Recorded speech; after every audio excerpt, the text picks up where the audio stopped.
예, 하정우 전 수석이 오늘 오전에 이제 민주당 인재 영입식을 통해서 부산 북구갑 출마를 공식화하게 됩니다. 또 국민의힘 장동혁 대표의 거취를 둘러싼 논란도 계속되고 있는데요. 오늘 관련 내용 포함해서 정치권 이슈 두 분과 함께하겠습니다. 오늘은 이계현 더불어민주당 의원, 김대식 국민의힘 의원 두 분 나오셨습니다. 안녕하십니까? 네, 안녕하세요. 네, 반갑습니다. 예, 네. 지금 굉장히 이제 이 선거와 관련해서 여러 가지 움직임들이 있기 때문에 오늘 두 분과 여러 이야기 좀 나눠볼 텐데 일단은 잠시 뒤에 민주당에서는 말씀드린 대로 이제 영입식을 갖고 하정우 전 수석 또 전은수 전 대변인을 전략 공천을 하게 됩니다. 앞서서 이제 김남준 후보까지 포함을 하면은 청와대 인사 3인이 네. 이번에 이제 선거에 나가게 되는 것이고 공천을 하게 된 건데 국민의힘에서는 이렇게 이야기를 하고 있어요. 청와대가 지금 스펙 쌓기용 장소냐라면서 이제 비판하고 있는데 이 부분에 대해서 좀 어떻게 보십니까? 저도 청와대 5년 근무했는데요. 대통령 비서실에 근무한다는 건 대한민국의 정치 스텝으로서는 가장 최고의 스텝 자리입니다. 누구나 가고 싶어하고 원하는 자리고 국정 설계의 중요한 일들을 해내기 때문에 그 청와대 비서관이 된다든지 수석이 된다든지 심지어 행정관이 된다는 것 자체도 굉장히 정책적으로 그리고 국정과제를 수행할 만한 충분한 자격이 있다는 게 검증된 사람들을 불러서 일을 시킵니다. 대통령은 그럴 수밖에 없는 자리이죠. 파견받는 공무원들도 각 부처에 속칭 말하는 에이스라는 분들을 파견받아서 하는 것입니다. 저는 그분들 중에 청와대의 수석과 비서관이 설계자라고 하면 그것을 집행해내고 예산을 만들고 법안을 만드는 건 오히려 국회입니다. 하정우 수석이 1년 충분히 설계자로서 역할을 했다고 하면 이제 집행자의 역할인 국회에 오셔도 충분하다. 그리고 국민의힘 쪽에서 자꾸 스펙 쌓기용이라고 그러는데 국민의힘 역대 대통령 비서실 출신 안 쓰셨습니까? 제 기억으로는 굉장히 많이 쓰셨고 지금도 국회 많이 들어가 있잖아요. 그렇게 공격하실 일은 아니다. 이렇게 생각합니다. 예. 저는 뭐 대통령을 보호자하고 청와대 출신들이 참 그 국회에 와서 대통령의 국정 철학을 뒷받침하고 그거 충분하게 할 수 있다고도 생각을 해요. 다만 이번에 3인방 중에서 특히 부산의 북구에 지금 출사표를 던지는 하정우 수석 같은 경우는 AI 전문가 아닙니까? 그리고 이재명 대통령도 AI 강국을 만들겠다. 3대 강국을 만들겠다. 그리고 100조를 투입하겠다. 그리고 하정우 수석이 청와대에 들어갔을 때 뭐라 했습니까? 이번이 2, 3년이 지금 우리 대한민국의 AI를 추구하는데 골든타임이다. 이렇게 이야기를 했어요. 그런데 지금 현재 1년도 되지 않는 상태에서 저는 이게 뭐 굳이 뭐 나오겠다고 하는 것을 우리가 뭐 반박하고 그런 건 아니에요. 그러나 꼭 굳이 지금이었냐. 좀 더 이것을 완충으로 해놓고 우리가 AI가 지금 현재 정착을 시켜놓고 세계가 지금 AI의 지금 광풍 시대가 열리고 있잖아요. 지금 구글도 서울에다가 지금 캠퍼스까지 만들겠다고 하는 입장에서 차라리 하정우 수석이 이번에 한 2, 3년 해놓고 다음 이 총선에 나와도 저는 충분한데 이번에 이 북구에 나와서 하겠다. 사실은 북구가 가서 제 옆 지역구인데 실질적으로는 인프라 구축이 전혀 되지 않는데요. 그러면 하정우 수석보다도 다른 사람이 나오고 하정우 수석은 정말로 AI의 전초 기지를 만들 수 있는 곳에 나왔더라면 좋았을 거 아니겠느냐 이런 겁니다. 그래서 이제 우리 국민의힘에서는 지금 뭐 나왔다고 그런 게 아니라 청와대 이번에 3인방이 나왔기 때문에 정말 그 청와대가 그러면 하나의 스펙 쌓기냐? 스펙 쌓기죠. 스펙 쌓기인데 다음에 나와도 저는 충분한 그런 그 운신의 폭이 있는데 꼭 굳이 나와야 되느냐 하는 것을 우리가 지적한 것이죠. 알겠습니다. 자, 그럼 지금 이 부산 북구갑의 분위기는 어떤지 발언 함께 들어보시고 내용 이어가겠습니다. 현 시점에서 인공지능 3대 강국을 만들기 위해서 가장 필요한 곳에서 제 전력을 쏟을 계획입니다. 이재명 대통령과의 대리전을 성격인 이번 선거를 통해서 잘못을 명확하게 드러내고 실제 민심을 반영하는 기회로 삼겠습니다. 안 보는 태도, 안 보는 정치, 이것은 부산 사나이들하고는 전혀 결이 맞지 않는 것이다. 그래서 이분은 지금 오기도 전에 이미 점수를 많이 잃었습니다. 벌써부터 견제가 이제 상당한 것을 이제 저희가 발언을 통해서 들을 수가 있었는데 이것의 성격을 이제 한동훈 전 대표 같은 경우는 이재명 대통령과의 대리전이다라고 이제 규정을 했고요. 그다음에 박민식 전 장관 같은 경우는 간보는 태도, 간보는 정치 이런 발언들을 내놨거든요. 네. 이 발언들에 대해서는 좀 어떻게 들으셨습니까? 뭐 정치적 공세죠. 네. 뭐 하정우 수석이 지금 출마를 오늘 선언하게 됩니다만 하정우 수석이 언론에 거론된 것만으로도 지금 여론조사상 보면 수위를 달려가고 있습니다. 저는 대단히 파괴력 있는 후보이고 본인이 AI 설계자로서 그 중심에 서서 역할을 하겠다라고 얘기를 분명히 했습니다. 청와대 수석일 수도 있고 부산의 지역 국회의원일 수도 있고 대한민국 국회 국회의원으로서 예산과 정책을 만들어내는 일을 뒷받침하겠다. 그 일이 AI 세계 3대 강국으로 가는 본인의 설계를 완성시키는 길이다라고 분명히 얘기했습니다. 저는 여기에 뭐 간보는 정치라는 등 이재명 대통령과의 대리전이라고 하는 등 하는 이런 표현들은 지금 2, 3위권 후보들이 어떻게든 하정우 수석과의 각을 한번 만들어 보려고 만든 프레임인데 하정우 수석이 이 프레임에 걸릴 사람이 아닙니다.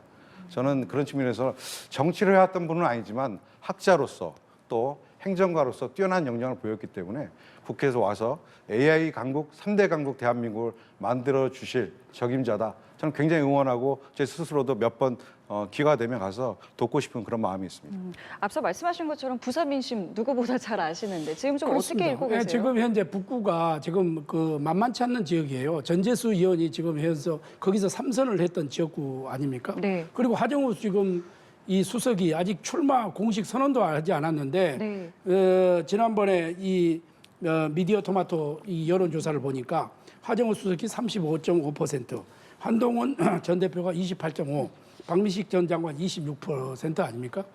이게 지금 우리가 만만치 않는 지역입니다. 그래서 우리 입장에서는 여기에 지금 하정우 수석이 출마 선언도 안 했는데 이 상태는 저는 대통령의 지지율에 이게 기인한다고 봐요. 그래서 이게 보수 후보가 이 단순히 또 이렇게 합산하면 50% 정도 되지 않지 않습니까? 예. 그러니까 우리가 한번 해볼 만한 지역이다. 이렇게 지금 보는 겁니다. 지금 북구하고 우리 지금 사상구, 제 지역이 사상구인데 네. 길 하나를 두고 길 건너면 북구, 길 건너면 우리 사상구예요. 그래서 누구보다 민심을 잘 읽고 있는데 어떻게 됐든 간에 우리는 보수가 반드시 이번 기회에 이걸 탈환해야 된다. 이런 목표로 열심히 지금 하고 있다는 말씀을 드립니다. 지금 현재까지는 우리가 3자 구도이기 때문에 네. 좀 불리한 입장이지만은 양자 구도로 갔을 경우에는 해볼 만한 지역 중에 하나다. 이렇게 보고 있습니다. 양자 구도로 갈 수 있는 겁니까? 그 이제 양자 구도로 갈 것이냐 안 갈 것인가 이렇게 하는 건데 양자 구도로 제 개인적인 생각은 가야 된다. 반드시 어떤 방법을 동원해서라도 가야 된다는 것이 방침입니다. 그렇게 하지 않으면은 예. 제 입장에서는 보면은 3자 구도로 가면은 이미 민주당에다 갖다가 바치는 꼴이에요.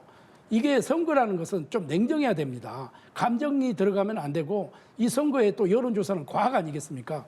이런 측면에서 정말 이기는 선거예요. 저는 이런 말을 했어요. 원숭이는 나무에 떨어져도 원숭이지만 선거는 떨어지면 연필 한 자루도 없는 거예요. 근데 아니 강자가 이기는 게 아니라 이기는 예. 자가 강자라니까요. 근데 이것을 이제 어쨌든 이제 지도부에서 이제 움직여야 하는 것인데 의원님께서는 이거 단일화 해야 된다라고 하셨지만 관련해서 장동혁 대표와 뭐 관련한 이야기 좀 나눠보신 적 있으십니까? 아니 장동혁 대표하고 제가 이야기 나눴던 것을 여기서 말씀을 드리기는 뭐 적절치 않지만은 예. 실질적으로 제가 그렇게 이야기를 하고 있어요. 왜 그러냐면은 예. 우리 장동혁 대표는 공당의 입장에서 이거는 후보를 안 낼 수는 없다. 후보를 내야 된다는 것이 기정사실 아닙니까? 민주당도 마찬가지예요.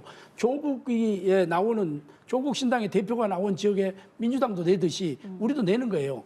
그러나 이것을 후보로 내지만은 어떤 방법으로든지 저는 단일화로 가는 것이 수순이다. 이 마음에는 제가 변함이 없다는 것을 말씀을 드리고 양 후보를 설득을 하든 뭘 하든 보수가 승리하는 이런 그 그림을 저는 부산 북구에서 그려야 된다. 이렇게 생각을 합니다. 워낙 강력하게 말씀하셨어요. 그럼 가정을 덧대서 만약에 양자로 된다라고 한다면은 글쎄요 판세가 좀 엎어질 수 있다라고 생각하십니까? 저는 그렇지 않다고 생각합니다. 뭐 3자가 되든 양자가 되든 이재명 대통령께서 워낙 국정 운영에서 성과를 보여주고 계시고 부산, 경남, 울산의 민심이 크게 요동치고 있습니다.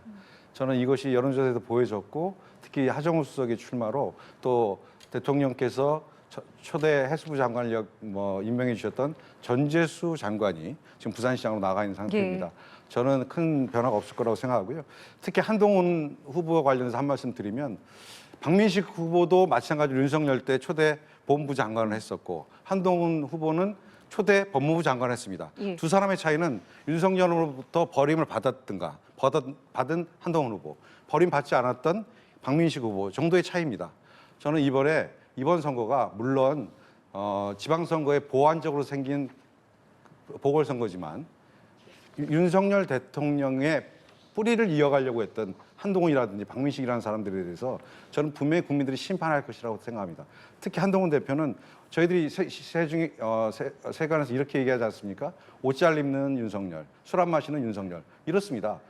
결국 윤석열로부터 버림받은 것만이 한동훈의 정체성이지 윤석열과 한동훈은 검찰국의 한 몸체였습니다. 저는 이런 사람들이 이번 보궐선거에 출마해서 국민들의 심판을 받겠다. 분명히 국민들께서 심판하실 것이다. 저는 이렇게 확신합니다. 지금 이제 우리 박민식 후보도 사실은 고시도 2개를 패스를 했고 그다음 보훈부 장관도 했고 아주 스펙 면에서는 뛰어난 분이에요. 이분도 우리 보수의 진영에서 소중한 자산 중에 한 명 아니겠습니까? 네. 그리고 지금 한동훈 후보도 마찬가지고 자 그러면은 냉정하게 우리가 판단을 지금 해야 됩니다. 왜냐하면 그 시점이 됐어요. 하정우 수석이 지금 출마 선언도 안 했는데 선두주자로 달리고 있는 이런 입장에서 뉴스메이커가 하정우가 돼서는 안 되지 않습니까? 박민식과 한동훈의 이 뉴스메이커로 덮어줘야 되는데 이게 안 되고 있어요 지금. 그건 왜 그러냐? 단합을 할 것이냐, 또 단일화를 할 것이냐 안 할 것이냐 이런 문제들이 지금 촉박하게 돌아가기 때문에 이러한 것으로 뉴스가 선점을 해줘야 된다. 네. 그래야 부산에 보수가 결집할 수 있는 그런 선거가 되고 그것이 바로 연결이 돼서 시장 선거까지 저는 연결이 될 수밖에 없다 이렇게 보는 겁니다. 네. 알겠습니다. 이 지역 어떻게 될지 저희도 좀 지켜보겠고요. 이 내용도 살펴보겠습니다. 평택을입니다. 민주당의 평택을 공천 상황을 보면 김용남 전 의원이 전략 공천이 됐어요. 그렇습니다. 일단은 누가 될 것이냐도 상당히 관심이었고 이제 김영남 전 의원이 되면서 이제 이 부분 또 단일화는 어떻게 되는 것이냐. 왜냐하면 지금 여기가 현재까지는 5파전. 근데 이게 지금 개혁신당까지 나오게 되면 이제 최대 6파전 가능성이 있는 지역이기 때문인데요. 이 부분 좀 어떻게 전망하고 계세요? 정당끼리의 연합 전술은 이미 시간이 좀 지나서 불가능해진 것 같고요. 각 후보들이 이제 확정이 됐습니다. 그래서 김용남 후보, 유이동 후보, 조국 후보, 김재현, 황교안 후보가 있고 김철근이라고 하는 개혁신당 후보가 나올지 안 나올지 모르겠습니다만 그렇게 되면 각 정당에서 나름 대표 선수 내지는 각 당의 대표들이 나와서 치르는 선거가 되겠습니다. 네. 특히 지금처럼 윤석열 내란 극복을 마무리 짓는 지방정부의 교체 그리고 그것을 부속된 파생된 보궐선거에서의 승리 이것이 핵심이라고 한다고 하면 저는 여기에서 황교안과 유이동의 단일화 논의가 저는 있을 거라고 생각합니다. 거기 김철근 후보가 같이 할지는 모르겠습니다만 나머지 후보들 같은 경우에는 정당의 연합 전술은 어렵겠습니다만 후보들이 이 선거의 성격을 명확하게 규정하는 선거의 결과를 얻기 위해서는 저는 후보들끼리 단일화 논의 불가피하다 이렇게 생각합니다. 저기 참 쉽지 않을 것이라고 보는데요. 네. 이번에 지방선거는 한번 자세히 보십시오. 투표용지가 평택 같은 경우는 8장이 됩니다. 8장이. 그쵸. 그래서 줄투표가 될 가능성이 있습니다. 민주당이면 민주당, 국민의힘이면 국민의힘. 자, 여기에서 6명이 나왔는데 이게 선수들이 보면은 시민들 자체가 헷갈리게 돼 있어요. 누가 누군지. 자, 그런데 민주당에서 김용남 전 후보를 내섰더만 이 양반이 누굽니까? 조국 킬러 아닙니까? 조국에 대한 사모펀드를 집중적으로 공격했던 사람 아닙니까? 여기에서 이 쉽사리 이게 융합이 되겠어요? 자, 그래서 우리는 실질적으로 유이동 의원이 거기에서 3선을 했던 사람이에요. 인물론으로 내세우고 평택에 대해서 누구보다도 잘 알 거란 말입니다. 그러면은 개혁신당의 김철근 전 사무총장까지 지면 6파전이 될 가능성이 있지 않습니까? 네. 이것이 단일화 된다고 하는 것은 굉장히 쉽지 않아요. 단 우리 입장에서는 지금 황교안 전 총리가 나오고 김철근이 나오면 이 표는 우리 표에 가깝지 민주당 표에 가깝지는 않는 거거든요. 자, 이런 입장에서 실질적으로 조국 이런 개인기로 할 거고 이렇게 하면은 우리는 이 지역을 잘 아는 유이동을 냈기 때문에 평택은 우리가 성산이 있다 이렇게 지금 보고 단일화를- 개최를 하는 거죠. 예, 예. 저는 단일화 관계없이 평택을이라는 곳이 충청남도와 붙어 있는 곳입니다. 그쵸. 강하나 건너면 이제 당진에 예, 예. 붙어 있는데 평택을에 캠프 험프리스라고 하는 세계 최고의 최대규모의 미군 부대가 있습니다. 네네. 잘 아시다시피. 그리고 삼성전자가 있습니다. 그렇죠. 그리고 5개의 읍면동이 모여 있습니다. 굉장히 복잡한 구도이긴 합니다만 지금 시대의 관심을 관통하고 있는 미군 부대가 위치해 있고 또 삼성전자가 있는 이 부대가 있는 이 평택을 주민들께서 굉장히 이번 선거에 대해서 과연 이재명 정부에 대한 평가로 이 선거가 비춰질 텐데 평택을 유권자들은 어떻게 판단할 것인지를 가지고 고민하실 거라고 생각합니다. 저는 그래서 이재명 정부와 같이 하려고 하는 민주당 후보가 가장 강한 지지를 받을 것이고 조국 장관도 조국혁신당도 이재명 정부의 성공을 바라고 있는 민주당의 우당 후보이고 또 진보당도 마찬가지입니다. 저는 선거 결과가 이후에 미치는 파급 효과가 워낙 크기 때문에 저는 후보들께서 현명한 판단을 하고 또 이재명 대통령의 성공으로 해서 이번 선거 결과가 복무되도록 이렇게 노력하실 것이다. 이렇게 판단합니다. 그런데 이제 민주당 이제 조국 혁신당에서는 조국 대표 쪽에서는 부글부글 할 거예요. 지금 왜 민주당에서 나의 저격수를 여기다 공천을 하느냐. 그렇게 하게 되면은 이게 사실상 막판에 중간쯤 들어가서 어느 정도 여론조사가 이렇게 보고 나면은 실질적으로 진보 쪽, 보수 쪽은 하나의 단일화할 수 있는 그런 물꼬라도 튀어나야 되는데 지금 다 닫은 거예요. 지나온 다리를 다 불살라 버리는 격이 되잖아요. 이렇게 해서 저는 쉽지 않고 결국은 민주당과 국민의힘의 저는 대결이 될 것으로 지금 봐요. 보고 저 양쪽에서 실질적으로 후보 단일화되기는 평택이 제일 어려운 지역이다.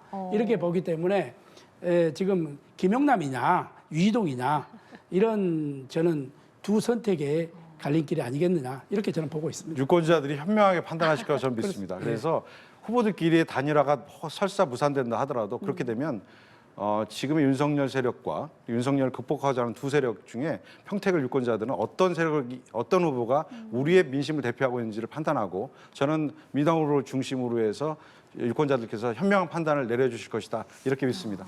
알겠습니다. 자, 이 내용도 좀 다뤄보겠습니다. 민주당에서는 김용 전 민주연구원 부원장에 대해서 무공천 결정을 내렸고 이 김용 부원장 역시 백의종군을 결정을 했습니다. 당 입장까지 함께 모아봤는데요. 함께 들어보시죠. 선거에 미치는 영향을 고려했을 때 공천하지 않는 것이 당의 판단으로서는 적절한 것 같다라는 의견들이 강했습니다. 저는 전략공천관리위원회가 내린 결정을 무겁게 받아들입니다. 공관위의 고심과 전략적 판단을 존중하며 백의종군하겠습니다. 일단은 뭐 백의종군하겠다라고 했기 때문에 상황은 일단락된 것 같은데 사실 이에 앞서서 이제 뭐 60명, 70명이 되는 의원들이 이제 공천을 요구했기 때문에 혹시라도 이게 나중에 또 어떤 당내 갈등이 되지 않겠느냐 이런 관측이 좀 나오더라고요. 당에서 있을 수 있는 일입니다. 특히 김용 부원장의 경우에는 정치를 하신 지가 굉장히 오래됐는데 오랫동안 고난을 겪었어요. 개인적으로도 보면 참 안타까운 것은 지금 화면에 나옵니다만 예. 김용 부원장이 굉장히 키도 크고 그리고 체중이 굉장히 많이 나고 굉장히 체격이 좋으신 분이었는데 오랜 수감 생활과 검찰로부터의 고초를 겪다 보니까 마음고생, 몸고생 하셔서 저희 살이 좀 많이 빠졌습니다. 풀때 좀 안타까워요. 하지만 이번에 굉장히 큰 결단을 해주셨다고 생각합니다.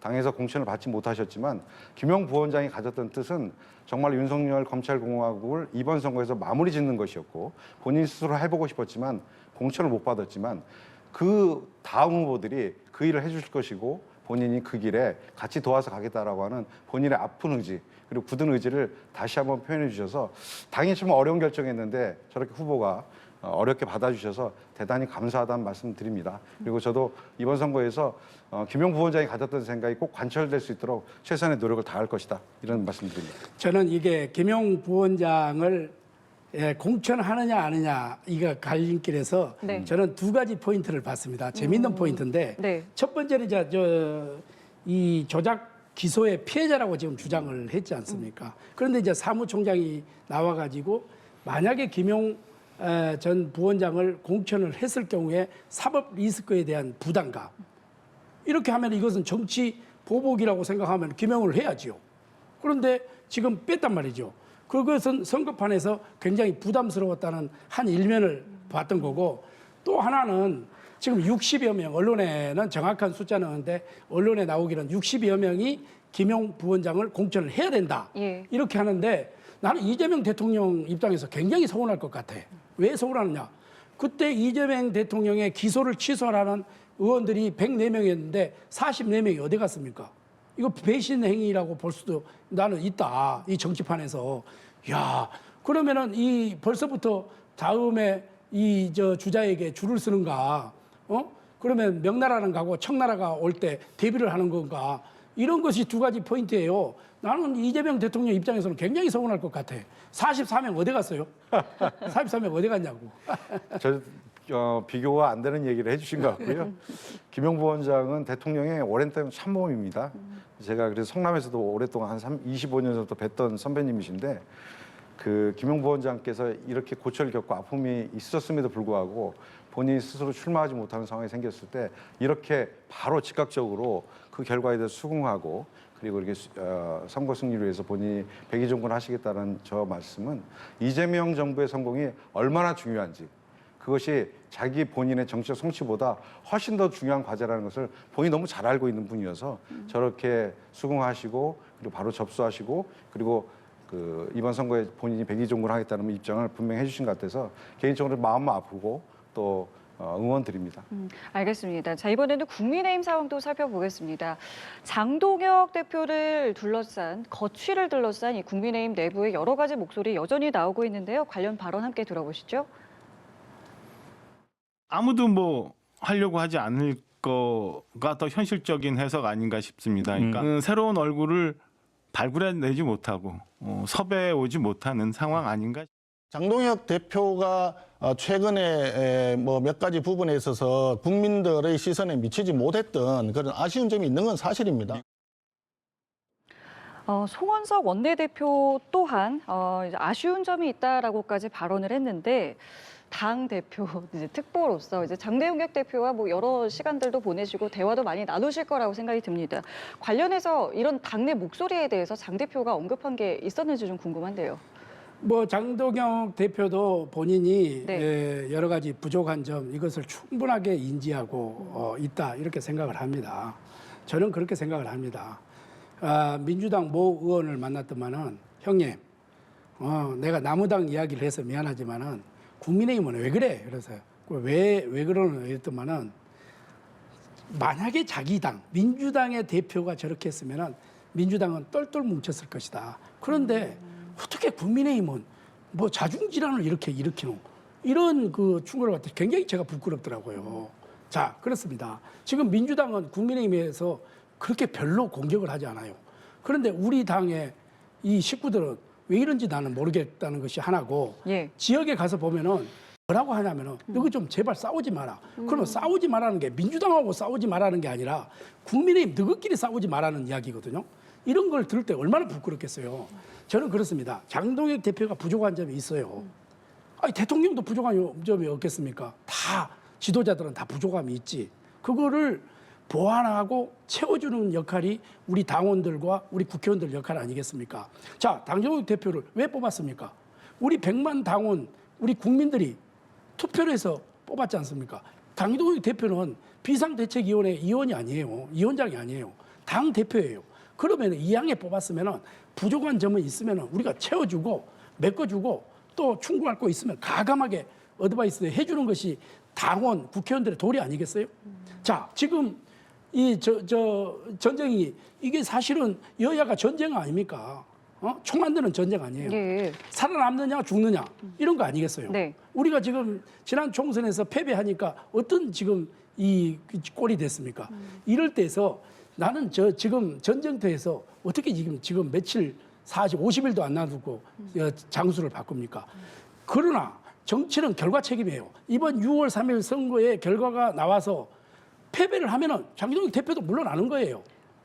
그 의원님 그러면 말씀은 이 전쟁터에서는 예. 지금 현재 당 대표를 중심으로 해서 똘똘 뭉쳐해서 승리하는 이런 제스처로 가고 전선에 임해야지 우리가 되겠나? 그러면 안 되는 거예요. 이미 지금 졌어. 전쟁을 앞두고 있기 때문에 장수를 바꾸는 것보다는 똘똘 뭉쳐야 똘똘 된다는. 뭉쳐야죠. 똘똘 뭉쳐가지고 어떻게 하든지 지금 현재 이 지금 민주당이 입법, 사법, 행정 전부 장악했는데 지방 권력까지 장악하면은 우리는 큰일 난다. 대한민국에 균형이 필요하잖아요. 새가 어떻게 한 날개로 날겠어요. 건전한 여당이 있으면 건전한 야당이 있어야 되는 거 아니에요. 그리고 여당이 잘못한 점 부분이 있으면 야당이 또 지적을 해줄 수 있는 그런 그 양당 체제가, 그래서 민주주의가 이렇게 서로가 반대파와 찬성파 또 견제파와 또 지속파, 예. 이래서 균형을 잡아가고 하는 거 아니겠어요. 이런 것을 생각을 해가지고 우리가 이겨야 된다. 그래서 만약에 6월 3일 날 진다 그러면 책임을 지는 거예요. 본인도 그렇게 이야기를 했고 결과 책임 아니겠어요? 이런 입장에서 저는 장수를 지금 바꾸는 것은 적절치 않다. 오로지 지금 뽑아놨으니까 우리가 장동혁 대표를 중심으로 해서 전선에 뛰어들어야 된다. 이런 말씀을 드리는 겁니다. 물론 전쟁을 앞둔 상대당이긴 합니다만은 여러 가지 지금 당내에서 국민의힘 당내에서 나오고 있는 목소리에 대해서는 좀 어떻게 듣고 계세요? 뭐 자중질환이죠. 사실은 전쟁을 앞두고 선거를 앞두고 당내에서 이렇게 분란이 커지는 경우를 제가 많이 보지 못했습니다. 그렇게 분란이 일어나면 선거 결과에 유리하진 않겠죠. 한동훈 대표가 대표일 때, 대표 선거 나갔을 때 장동혁 대표를 런닝메이트로 수석 최고위원을 끌고 올라와서 보궐선거로 올라온 지 이제 얼마 안 된 초선 의원을 일약 최고위원을 시켰습니다. 수석 최고위원을. 그 두 사람이 사이가 지금 갈라졌고 이번 보궐선거에서 윤어게인이냐 윤어게인을 극복해야 되느냐 하는 국민의힘 내부의 갈등이 좀 폭발적으로 일어나고 있다고 생각합니다. 뭐 장소를 바꾸고 안 바꾸고는 국민의힘 내부에서 할 문제이시니까 제가 말씀드릴 수는 없겠습니다만 이번 국민의 심판이 명확하게 결과가 나온다고 하면 그 문제에 관련돼서 국민의힘이 책임지셔야 됩니다. 그리고 국민의힘의 지도부, 특히 윤석열과의 절연을 거부했던 지금의 지도부들은 명확하게 심판받아야 한다. 이것이 국민의 뜻이고 제 민주당의 뜻입니다. 알겠습니다. 김 의원님께서는 이제 당대표 특보로 이제 방미도 같이 하셨잖아요. 근데 사실은 이제 갈 때도 왜 가느냐 이제 이런 당내 목소리가 있었고 와서는 누굴 만났냐, 뭐 직급이 뭐냐, 만난 게 맞냐, 뭐 여러 가지 목소리 사실은 있었는데 이 사안과 관련해서 이제 본질을 어디다가 놓고 봐야 된다고 생각하세요? 사실은 제가 2박 4일로 이렇게 짰어요. 네네. 2박 4일 짠 것 가지고는 지금 여야뿐만 아니라 이제 언론에서도 누구도 지금 지적을 하지 않지 않습니까? 단 먼저 이틀 먼저 간 거와 이틀 뒤에 온 거, 그쵸? 그리고 사진 한 장, 이게 적절치 않는 사진 한 장, 이거 정말 이거는 우리 국민 여러분 그리고 당원 여러분들께 정말 제가 죄송스럽다는 것을 몇 번 했어요. 그러나 이 본질이 방미 본질이 그 사진 한 장으로 가려져서는 안 된다. 그럼 이번에 방미의 목적이 뭡니까? 사실은 지금 현재 미국에서 바라보는 한국 그리고 한미 동맹이라는 것은 혈맹 관계로 맺어져 있지 않습니까? 이것이 끈끈하다는 것을 한번 보여주는 거고 두 번째는 지금 호르무즈 해협에 우리 선박이 26척이 지금 이렇게 묶여 있어요. 이거를 좀 가감하게 좀 우리가 풀어줘야 된다. 이것이 왜 그러냐면 에너지하고 바로 연결이 되지 않습니까? 자, 이게 외교는 국익에는 여야가 따로 없다고 생각합니다. 우리가 아까도 우리 존경하는 이기현 의원하고 말씀 나눴지만은 왜 지금 외교부에서 혼자서 외교하는 것보다 의원 외교가 또 뒷받침을 해주는 거 아니겠어요? 그러면은 여당만 지금 외교를 합니까? 야당의 대표도 가서 한미 관계 굳건하다. 아무런 문제 없으니까 우리가 혈맹 관계로 나아가자. 이 하나 메시지만 던져도 큰 외교의 한 축을 이루는 거 아니겠습니까?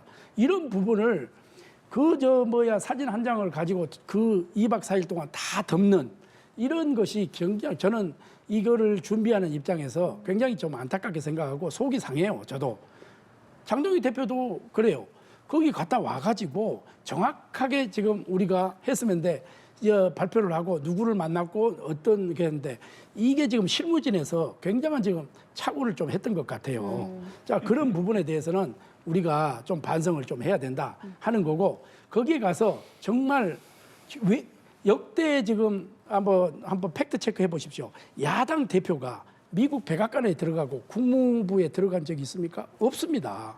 이번에 그것도 제가 메이드를 했습니다. 해가지고 그럼 왜 들어가느냐? 벤스 부통령을 만나러 들어갔어요. 들어갔는데 그 시간에 갑자기 트럼프 대통령이 벤스, 그다음에 루비오 국무장관, 국방부 장관, 참모총장 전부 합동 이란 문제에 대해서 회의를 한 거예요. 그러나 발코니에서는 봤죠. 우리가 그걸 발코니에서 봤다고 해서 그 사람을 만났다고 할 수는 없는 거 아닙니까? 그래서 우리가 30분을 브리핑을 받고 예. 그리고 기다렸는데 회의가 끝나지 않는 거예요. 그래서 국무부로 들어가서 국무부에서 루비오를 만나기 위해서 또 브리핑을 받고 기다렸는데 결국은 회의가 끝나지 않아서 막무가내 기다릴 수 없는 거 아닙니까? 그래서 이게 나왔는데 저 뒤통수 사진이라든지 이런 사진 몇 장이 이 전체의 이 방미를 호도하는 이런 것이 나오기 때문에 실질적인 본질은 그거 아닌데 굉장히 마음 아프고 안타깝게 생각합니다. 그러나 우리 국민이 대다수가 아니다. 아무리 좋은 정책도 아니다 하면은 요즘 아닌 거 아니겠어요? 그런 점에서 적절치 못했다 이러면은 우리가 그걸 반성하고 죄송스럽게 생각한다 이런 말씀을 다시 한번 우리 국민 여러분과 당원 여러분들께 송구하다는 말씀을 다시 한번 올립니다. 알겠습니다. 오늘 두 분 말씀도 여기까지 함께하도록 하겠습니다. 지금까지 이계현 더불어민주당 의원, 김대식 국민의 의원과 함께했습니다. 두 분 감사합니다. 고맙습니다.